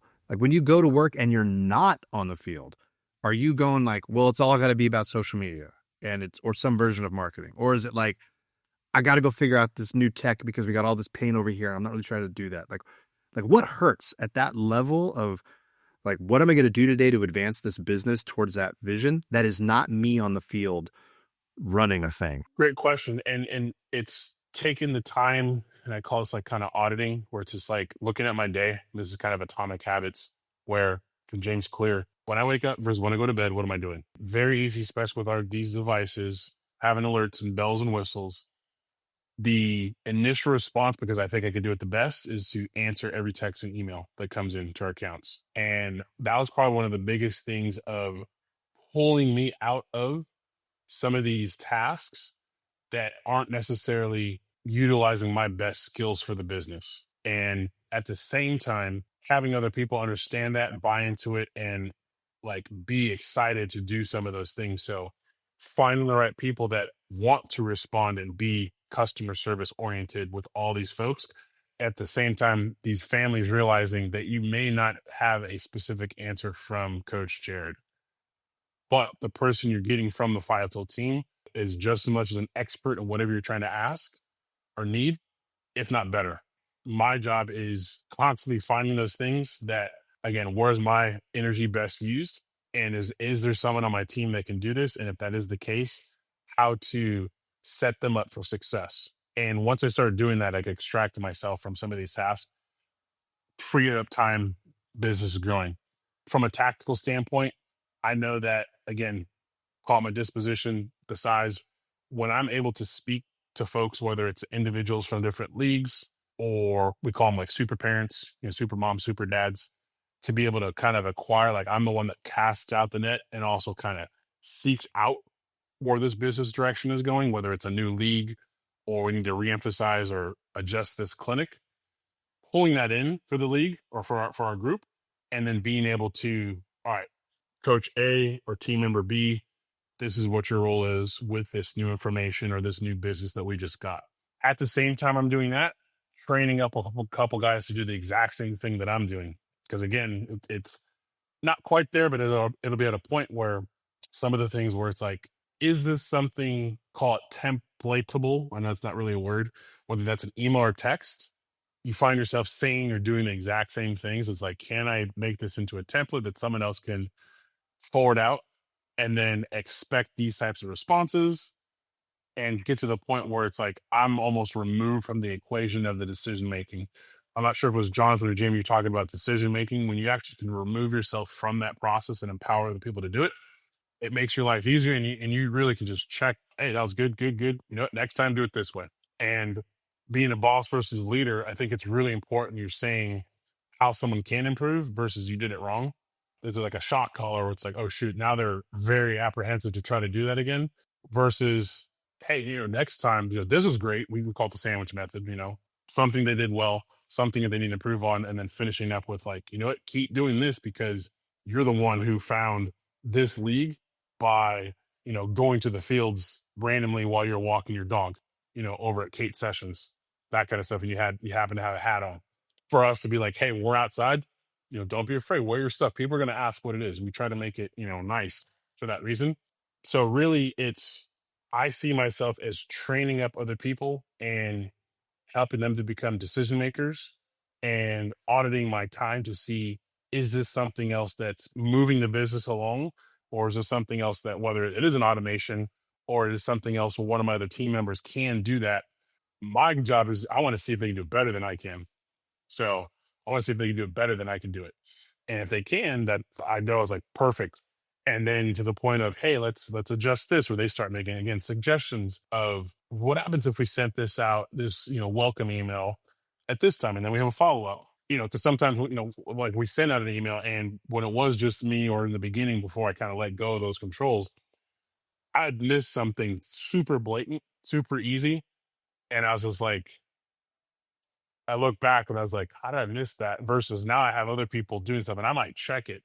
And that's something I know with me. It's like I can be walking outside, doing some exercise, and I could check something real quick. Hey, Jared, what do you think about this? Good. Change this. Boom.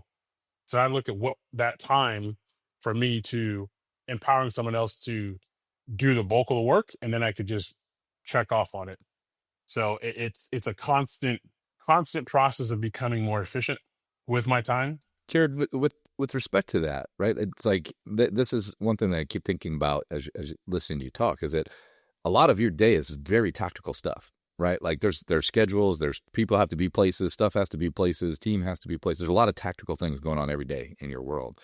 And I think some of it you touched on just then, but I'd love to hear you talk about it, is that as you free yourself up from reviewing the emails or responding to every text or anything like this, is it, how do you create time to be strategic in your business, right? Where in a world of tactical execution, how do you make sure that you say like, okay, like today's I'm making this up, right? But I'm gonna say I'm gonna take this whole day, I'm gonna just set all my tactical stuff aside, and I'm gonna think about like, what does the business need over the next days or weeks or months or whatever, or what's your process for that so that you don't get yourself too stuck where you're like, wow, I've been in tactical execution for like 3 weeks straight and I haven't really had a chance to focus on the business. Like, how do you create that opportunity for yourself? 95% of the time, Mondays I'm off when it comes to anything on the field. So I make sure that's my time so that I can play. And we literally have a day called Management Mondays. With that, it's like we're deploying like what just happened this past week and what's happening up next. So learning to not be constantly working, but like take time for yourself. The other one is I wake up pretty early, 4 to 5 o'clock. It's dark outside. It's quiet. No one can bother me. And sometimes just have to think, okay, what do I have to do? What's the most important thing? When all cylinders are firing, even the night before, I say, what are my top three? If I can get these three things done, it's been a successful day. And understanding that even if you get two of them done and you get those really two important things done, that is something to be excited about. Because if you do the math, over the course of a month, and even if it was two per day and you got 60 things done, on average, and really understanding that things don't happen in one day, but how do we accumulate this over time and realize like, okay, I made these adjustments, even if it's something as small as like I need to change my email signature, or I need to, make sure I put it in our, when it comes to camps in our team that goes out, make sure we understand, what the uniform is and it's clear. There's no discretion. If you start adding all those things up, it's really buying into that process, which is, that's a baseball term, like focus on the process. You may not get the quote unquote end result you want that day, but understanding it and learning it, you will tend to yield results. And the more you adhere to that, then you can adjust faster and make them better. It's just like working out, lifting, try to keep the time open in the morning so that I can lift weights or do anything. Once the day gets going, I don't want to go to the gym, and I have one in my complex. It's one of those things where you have to learn when you operate best as well. I do my best in the morning. Like actually don't want to do anything digital, whether it's a screen, computer, just because you kind of brain fog all the stuff. It's like, let me get one thing, and it's, I gotta take out the trash, something super simple, and acknowledge it to yourself. Like I did something that makes things go well versus stuff can compile on. I don't have those Mondays for myself. And like you said, I end up 3 weeks of shoot. I've been just checklisting stuff and I haven't planned out. I may have a checklist that's going the complete wrong direction. So having that time where it's just like, I'll put phones away, even right now, like I had an alarm that was going off, because I have to go back to the field, and I already texted the guys we're fine. But both my phones right now, because I wanted to make sure that I was adhered to you guys, they're both on airplane mode. I'll be able to get to those when I get back. So like being aware of like, hey, try to do what you're doing there now, and at the same time being able to plan and give yourself the opportunity for that success. Again, man, I'm grateful for the richness of your responses here, because you cover so much ground in this conversation. I mean, so much good stuff in there about, and yes, I know it comes from the baseball world, but trust the process, have a process, be comfortable with 1% better every day, believe in the fact that ability to compound value is extremely valuable. Raw talent might be overrated if you hold it up against just a commitment to practicing and trying to improve. I mean, I love all of that. To stay a little bit low altitude for a minute in like the tactical stuff. So you've touched on a few marketing related things that you have. So I would love to kind of just unpack like the mix of stuff. I mean, you have a website, right? You've got social media profiles. You've got a newsletter. I mean, I don't know if you guys do paid advertising or anything like that, but could you just kind of speak a little bit about, here's the kind of mix of stuff that we do today that we consider marketing, even though so much of it is sort of content oriented. What's that mix look like? What has value in that mix? And what's painful? What hurts? Sure. So with those marketing, the first thing we have to look at, who our market is and defining it, whether it's the ball player, the parent, the kid, or the administrator, and then figuring out where they're at. So whether it's in person or online. So that's what we take an extreme like adherence to when we do our promo days. We know that there's 100% of those kids play baseball versus like going to a school or just having a random ad. And to your answer to that question, we right now we don't do any paid advertisement. Everything is organic or in person, or online with our digital emails, our social media. So with our promo days, we look at what is the physical collateral. So we have our branding. It's important, like with our canopies, table covers, our uniforms, everything in there is branded so it looks uniform, and kind of our inspiration. We'll look at what we've seen at an opportunity to go to the World Baseball Classic out in Houston, to going to opening day tomorrow. Actually, shoots tomorrow for the Padres. Um, any kind of event, music events, it's like, what makes me like, ooh, that looks good. Let me go check it out. So we're constantly looking at trying to reverse the role as a consumer to see what would attract us over there. As far as the different pieces of collateral, we have big like posters and boards, and we have to look at the age group and demographic of who's reading these. So when it comes to the marketing, we got to make sure it's legible. And it sounds funny, but I've you know been the victim of trying to print so much information because I know it's important, but no one has time to read all that stuff, and or it's too small. So big bold things, or what's the best type of advertisement to grab attention and give people at least a taste of potential what they want. When it comes to flyers, I think for us being in person, where we have a lot of short interactions, whether it's online, social media, or in person, we got to make sure it's something that catches people's attention and we can answer those questions that those parents have. When, how much, where, age group, what are they learning quickly, and us doing the homework of knowing when these kids are off, or when it comes to like one-on-one lessons, knowing when kids get out of school. Like, we know on average 2 p.m. to 8 p.m., those are the times that we can do lessons, and us securing those times that make sense where people can just kind of fall into it. Well, our key question, what school does your kid go to? That's going to tell us when they're off. That's going to tell us when they get out of school. So then that tells us when they're available, and us knowing that, and all my coaches understanding that, we can fill up schedules really easy and quickly. We have some business cards, and that's more almost like a branding. We don't use them as much. For a lot of tap. Now with the iPhones, you can just tap phones back and forth and exchange information. With the leagues, we use QR codes. I think those are huge now, that all the league banners that we have all over the place, they're geo-tagged and geolocated, so that we know when people scan that, we know that it came from that specific source, that location. So that helps us. That gets driven to a Google Voice number, and there's a prompt for people to fill out information and go to a text. So we try to build those funnels in that sense.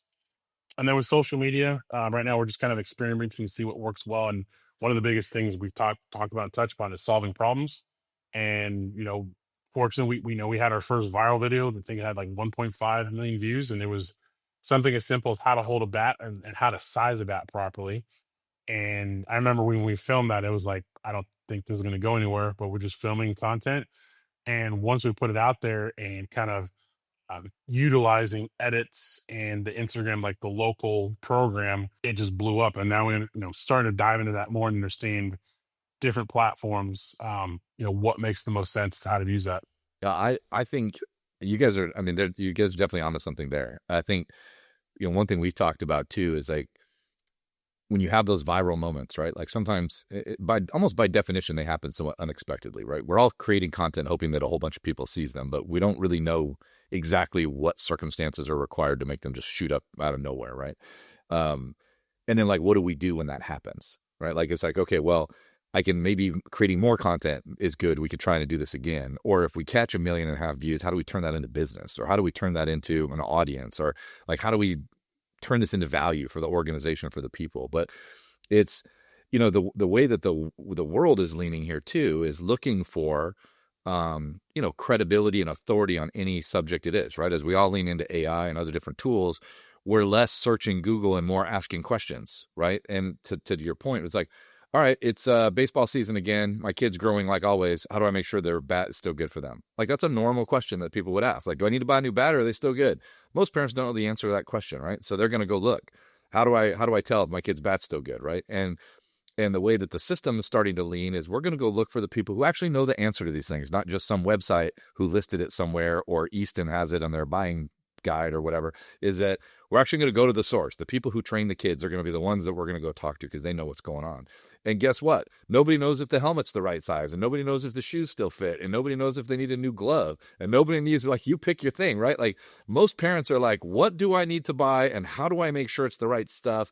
I don't even know what's legal. I don't know what fits. There's all this uncertainty, right? Where you have the knowledge that you and your team has is a really interesting way to unlock content creation, right? Because it's like, how do I put that knowledge in the hands of the people who are asking the questions and frame it up in such a way that it actually shows up where I'm asking those questions, which is less google.com and more my chat agent of choice that might just be like, all right, baseball's starting up again. I have a bunch of questions. Who's going to answer those questions for me, right? And so as you look to that, I think it's a really powerful thing to say, how do I put knowledge out into the world that is currently in my head or in my, team's head, or like in our organization, the value we bring?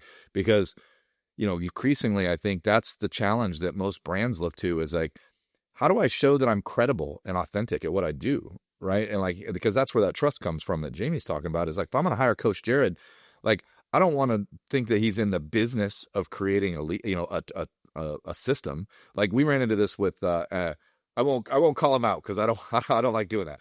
There is a youth league that is very prominent. I was in the West Coast a lot. I've been involved in it with the basketball, and it was started by business people, not people who were passionate about the sport.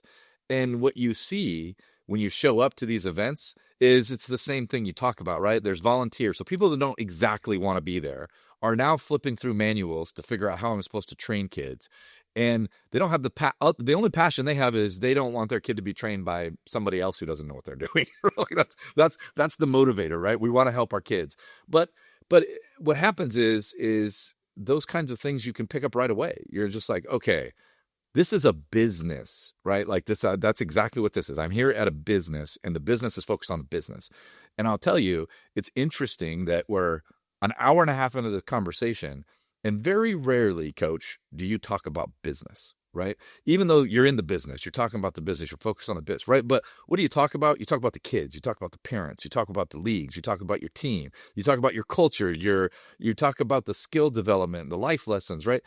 This is what matters, right? Like when you get into these things, this is when people care. That's why they care, right? Like, and that's why some of these different programs, you sniff it out right away and be like, all right, this is a business to capitalize on the fact that parents spend a ton of money trying to get their kids in sports, and they're going to go try and extract some of that money. And that's literally the model of so many of these institutions out there.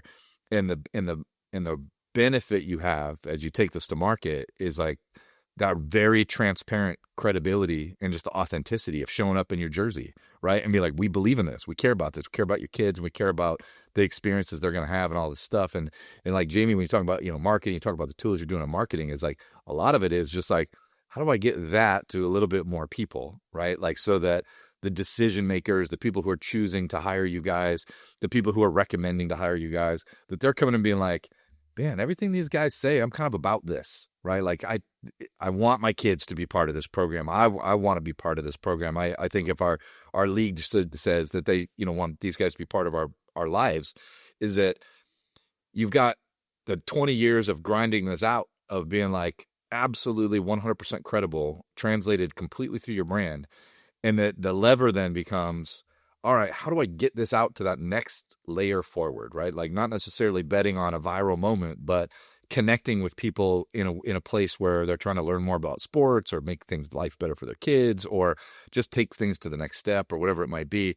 Is that so often we're confronted with just the business of the business, right? And it's like, it's a really refreshing thing to think, this is my kid, right? Like this is the most valuable thing in my whole life, and I'm going to entrust to another individual or another organization to help, give them knowledge and give them skills that I can't give them myself. So it's a really meaningful decision, I think. And sometimes I think it's refreshing to hear you talk about it in all these different ways, because that's when you're making the decision, that's what you're making it on, right? It's not like, well, what's the business? Like the business is a fun conversation, I think. And I still would love to push you into that spot where I'm talking about like okay, this is my business, and these are the challenges of my business. And I've got, these expenses, and I've got these opportunities to grow.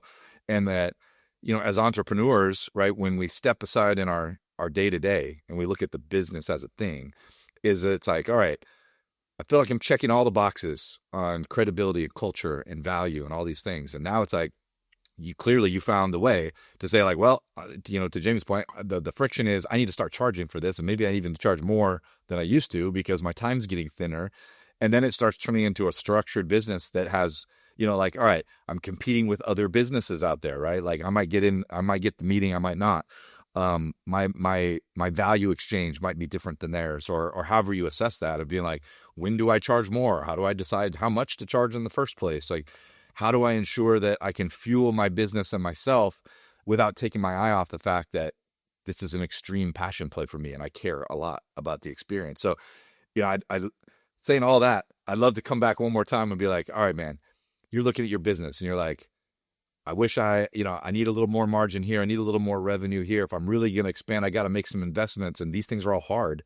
Is that, who do you look to when you're like, okay, I got to make some complex business decisions? Like you've got, I'm curious about your business structure itself. It's like, outside of your coaches and everybody who's executing the vision, what's your business team kind of look like? And then how do you decide, like, where do I put my investment here to go make the global impact that I'm trying to make? Sure. And I think as far as like mentors, a lot of them for me have been books. And one of the books that I lean into, it was Profit First, Michael McCaleb's. And the good thing about that, where he talks about stuff being passion projects, where um, it's fun to do stuff, but at the same time, if you can't fulfill it just yourself, like your basic needs, that passion will die very quickly. And I could probably talk passion until I'm blue in the face, but you do have to make sure you take care of yourself first and that your cup is full. That way you can actually help other people, serve other people, and fill in that cup. So as far as like personal and lifestyle changes to, in the beginning, potentially, and even sometimes, if I want to expand or grow into things, I will have to set, you know, personal parameters or budgets to be like, okay, this is what I can and can't do financially, but I have the vision and wherewithal to be like, in 6 months, because I know what's going to happen based on projections over the last 5 years, everything is going to be perfect after this. Um, at that same time, things can go a little bit awry. So from a personal standpoint, business standpoint, there's, always a savings component, when it comes to revenue coming in, to make sure that you do have a rainy day fund. Because there's going to be stuff that happens where we had a camp that we were supposed to have out in Tempe, and it was awesome as leading it, and we didn't have very many people sign up for it. So there's 9 people, and I was like, you know what? Having stuff set in place where it's like, hey guys, we unfortunately can't do this camp because we don't have enough people to come out there. Here's a 100% refund, and realize that that's revenue that was already saved and you just, didn't spend, and understand your finances so that we can make a credible decision and you're not trying to chase the dragon of like, I need to do this event or make this revenue in order to make up something else over there. That's happened before in the past, where you really understand this may be a really fun and cool thing to do, but is it actually profitable or is it an expensive hobby?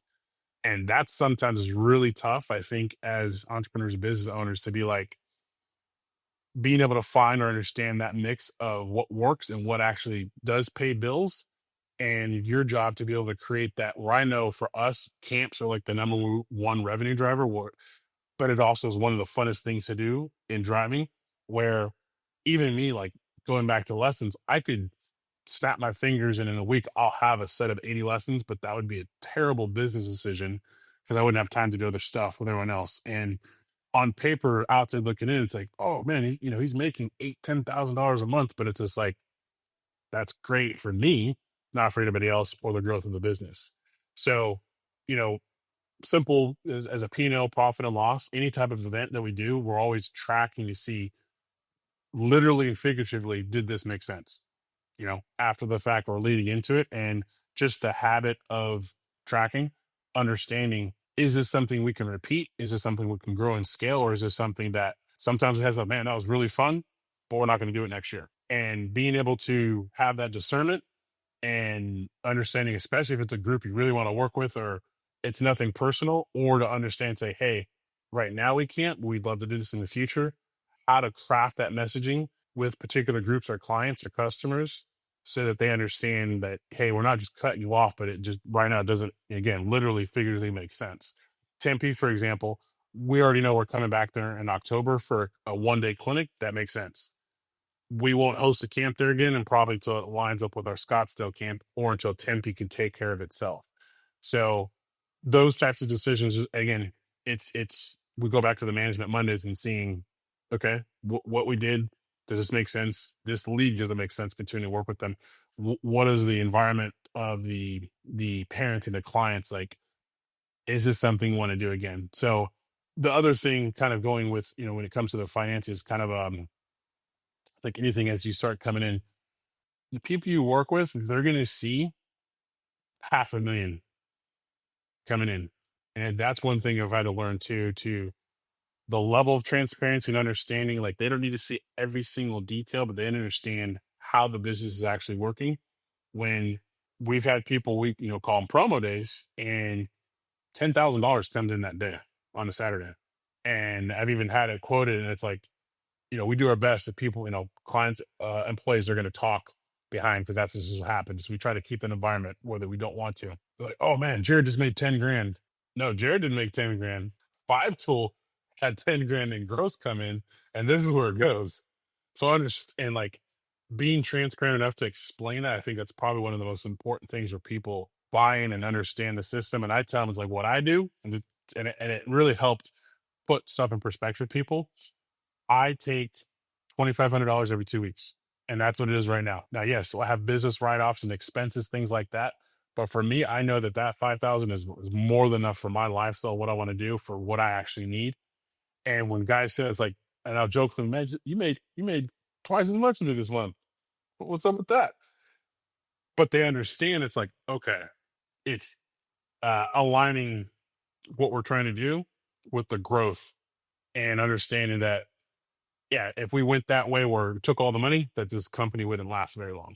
It's one of those things where, going back to, I wouldn't say struggle, but just, again, getting your team on board from what it takes when we talk about marketing, operations, finances, administrative work, all on the same page at the same time, that really help us out. And just to be clear, because it also sounds like if I was to go put like the executive leadership team on the whiteboard, and draw these little circles and say, these are the people, here's my CEO, here's my chief revenue officer, here's my chief marketing officer, here's my chief product officer, whatever that cast is, you are the guy who is occupying kind of all of those seats. It sounds like there's not like some stable of, dedicated senior level roles. You're sort of representing all of that activity, and you're bringing people into that, to your point, I think, to help, build transparency and all that. But really, at the end of the day, it sort of sounds like the business buck stops with Jared, right? Like, you're sort of like a party of what? Is that fair? Or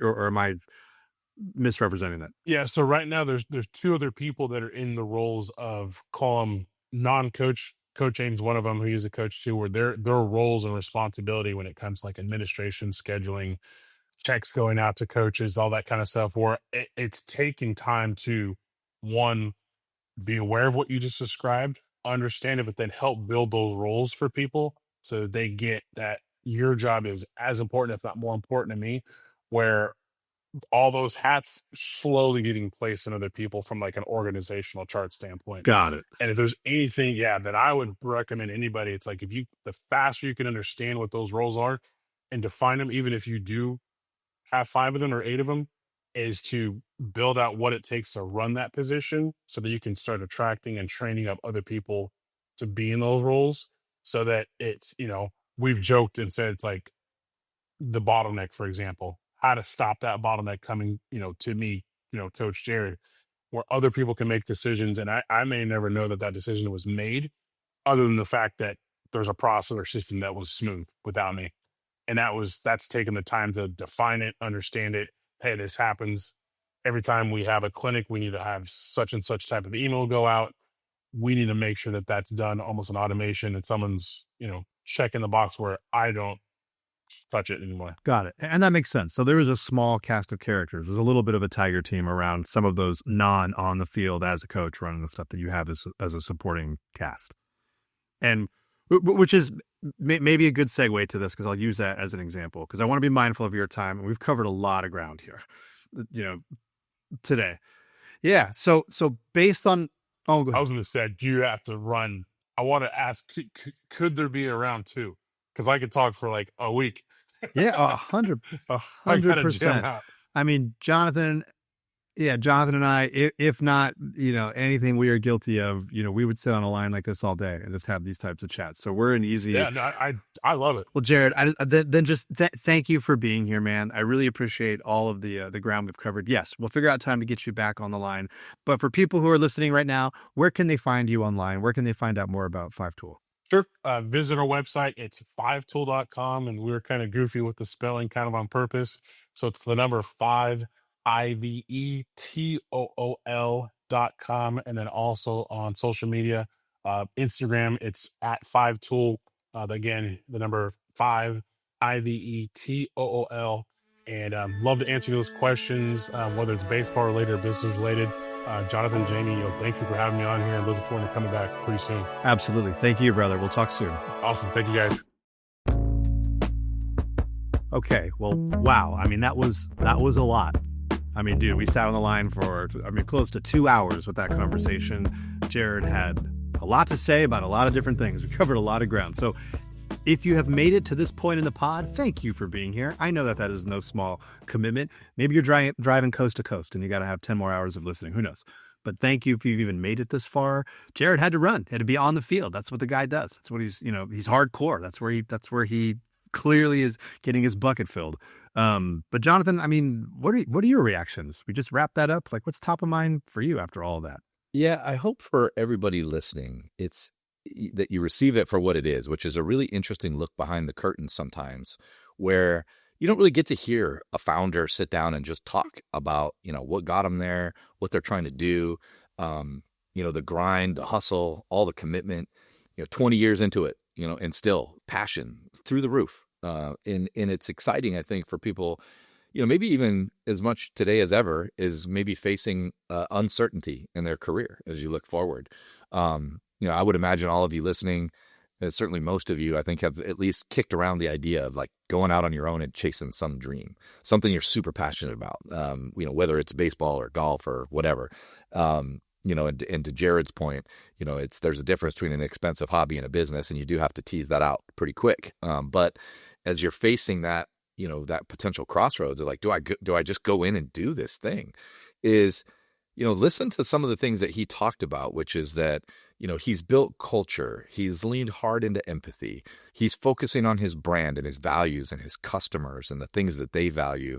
And we talk a lot about all those things on the show, but they're the hardest things to master. Those are when you get down in your business and the business is struggling and you're trying to figure out how to grow the business and all these things. And if you come back and you say, you know what, our culture is kind of bad and we don't really lean into, we're not very empathetic here with the team and we haven't really laid out a great vision. We don't really understand our customers. We got a lot of work to do. That's a company that's in serious jeopardy. And yet you listen to Coach Jared talk and, I even, poked him a little bit about this is like, yeah, wow, we've been talking to you for a long time. You barely mentioned the business, right? Like, and not as a criticism, is that it's very clear where his focus is. His focus is he loves baseball.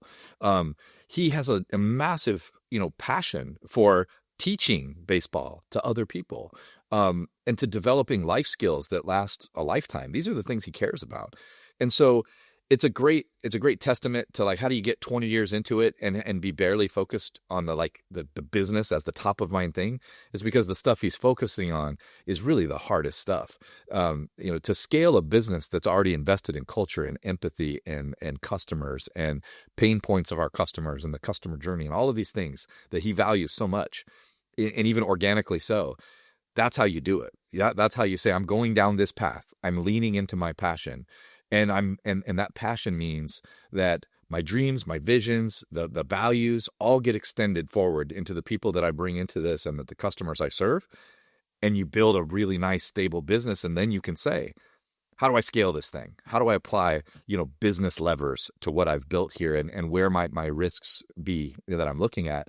But what you aren't having to do is say, I have to rebuild this entire organization from the ground up because my culture is broken and we don't understand our customers and we're not really sure how to invest and go forward, is that he's got that in spades. And it was really fun to hear. Oh my God. I mean, I kept just thinking how wild it was to reflect on how many times you and I have sat around a conference room table or a boardroom table or something, and you have the opposite problem. You sit there and you try to ask these questions of a group, of a bunch of senior leaders across an organization, and you're like, who here has the information about who your customers are, what they really want, what their needs are, what their pain points are, what their desires are, their hopes, their dreams, what bothers them? Who has that information? Who can help us get the customer put back at the center of the decision-making exercise that we all do? And they all kind of look around and go, well, I think maybe like Fred has that, or maybe like it's Sally over here. But you know, we want to do this. The business wants to go here. And we're like, yeah, we know the business has needs, but who has the other bit? It's just crazy to me how Jared has the opposite problem, at least, or the opposite scenarios in play, where he over-indexes on all these things that are very, very hard to bring to life within an organization or a business. And just to your point, man, I take that problem all day. Take that problem all day long. Because you want to bring that to the table. It's going, okay, well, hey, how do we just plumb all of that together and get the pipes fitted right so that we're just able to bring that entire stack of value to the forefront and scale that and get that message out and have people, you know, at scale learn about you, lean into that, be exposed. I mean, that's fun. That's the fun stuff. I don't know, man. That was a lot of ground. I totally agree. That was super fun. Well, anyone who's listening, I mentioned it at the top. Season 2 is actively being planned. It's in the works. There are going to be more conversations like this. Our goal is to bring really interesting people to the show who have really interesting experiences in and around building, operating, leading teams and organizations and companies. And frankly, pull the curtain back a little bit. Like Jonathan just said, a little bit of a behind the scenes peek. That's our goal. We're working on it. I hope you've enjoyed this bonus episode. More to come soon, so keep us, pinned there in your RSS feed, or send us a note, drop us an email, hit us up on LinkedIn, say hi, and let us know what you think. Check the show notes below for all of Jared's links as well if you're curious about Five-Tool and what they do. But thank you as always for being here. I'm Jamie. And I'm Jonathan. This has been Slackers. We're grateful you're on the other end. Thanks for being here with us, and we'll talk soon.